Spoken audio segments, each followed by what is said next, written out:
నిజామాబాద్లో ఈ బ్రాంచ్ ప్రారంభోత్సవానికి కారణం ఈ సంస్థ ప్రపంచవ్యాప్తంగా చాలా దేశాల్లో ఉంది. అలాగే భారతదేశంలో ప్రముఖ నగరాల్లో ఉంది.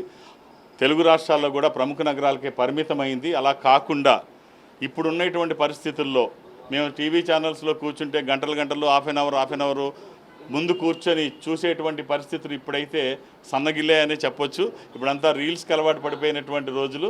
సో ఎక్కడ ఉంటే అక్కడికి రావడమే సరైన పద్ధతి. ఇంతకుముందు నేను హైదరాబాద్లో కూర్చుంటే నిజామాబాద్ నుంచి కాదు ముంబై నుంచి కూడా వచ్చేవారు, అంటే అభిమానం అవకాశం ఉన్నవాళ్ళు. ఇప్పుడు ఎక్కడికక్కడ లేకపోతే వచ్చే అవకాశం ఆన్లైన్ షాపింగు, ఆన్లైన్ ఆధ్యాత్మికపరమైన విషయాల్లో కూడా ఆన్లైన్కి అలవాటు పడిపోయినటువంటి ఈ రోజుల్లో ఎక్కడ జనం ఉంటే మనం అక్కడికి వెళ్లాల్సిందే, అందులో ఎలాంటి సందేహం లేదు. ఆ ఉద్దేశంతోనే ఇక్కడ తెలంగాణలో కొన్ని ప్రారంభోత్సవాలు చేస్తున్నాం ఈ సంస్థ తరఫున. అందులో భాగంగా మొట్టమొదటిసారిగా నిజామాబాద్లో ప్రారంభించాం. అంటే అంతకుముందు తెలంగాణలో ఉన్నాయి, హైదరాబాద్ కావచ్చు, వేములవాడ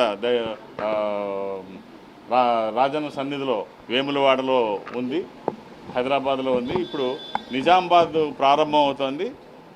నా వరకు ఇంతవరకు ఏ బ్రాంచ్ ఓపెనింగ్కి నేను వెళ్ళలేకపోయాను.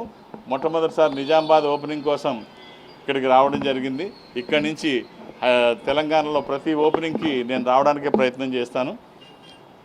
సో నన్ను మీరందరూ రోజు సుపరిచితమే, అన్ని టీవీల్లో కనిపిస్తూ ఉంటాను. నా వరకు వేదిక్ మ్యాథమెటిషియన్ని, జాతకాన్ని కానీ రుద్రాక్ష అడ్వైస్ చేయడానికి కానీ 8 సెకండ్లో జాతక చక్రాన్ని రాయగలిగిన సామర్థ్యం భగవంతుడు ఇచ్చాడు. ఏ ఇన్ఫర్మేషన్ లేకుండా, ఏది చూడకుండా, అది పూర్వజన్మ సుకృతంగా దైవికంగా వచ్చింది.